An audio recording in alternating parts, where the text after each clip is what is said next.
Harga beras di Ambon melonjak, pedagang dan warga kian tertekan. Harga beras di sejumlah pasar tradisional kota Ambon mengalami lonjakan signifikan dalam beberapa pekan terakhir. Kenaikan harga ini menimbulkan dilema bagi pedagang dan keresahan di kalangan masyarakat, terutama mereka yang berpenghasilan rendah. Saat ini harga beras dari berbagai merek dijual dengan kisaran Rp16.500 hingga Rp18.000 per kilogram. Kenaikan tersebut dipicu oleh berbagai faktor antara lain cuaca ekstrim yang mengganggu panen, tingginya permintaan, serta spekulasi pasar.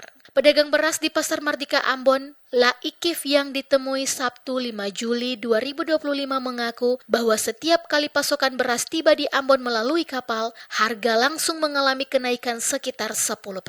Ia mencontohkan harga beras merek Jempol ukuran 24 kg yang sebelumnya Rp335.000 kini melonjak menjadi Rp370.000 per karung. Untuk menutup biaya operasional dan tetap meraih keuntungan, ia terpaksa menjualnya seharga Rp385.000 per karung. Menurutnya saat ini ia hanya berani menjual satu jenis beras, yakni merek Jempol, agar bisa mengendalikan harga jual dan menghindari risiko kerugian akibat menurunnya daya beli masyarakat. La Ikif berharap pemerintah dapat segera turun tangan untuk menstabilkan harga beras di pasaran. Ia menegaskan, beras merupakan kebutuhan pokok utama yang seharusnya mudah dijangkau seluruh lapisan masyarakat.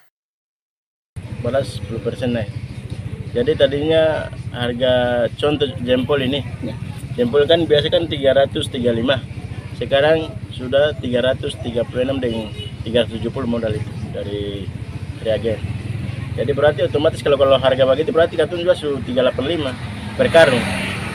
Encerang 16 dengan 16,5. Malah ada yang 17.000 per kilo. Per kilo? Sementara itu sejumlah warga juga mengeluhkan kenaikan harga yang kian memberatkan. Mereka mengaku harus menyesuaikan pengeluaran harian dengan pendapatan yang stagnan, apalagi kondisi ekonomi saat ini belum pulih sepenuhnya. Para pedagang pun berharap adanya intervensi pemerintah baik dalam bentuk operasi pasar maupun kebijakan distribusi pasokan agar harga beras dapat kembali stabil dan terjangkau.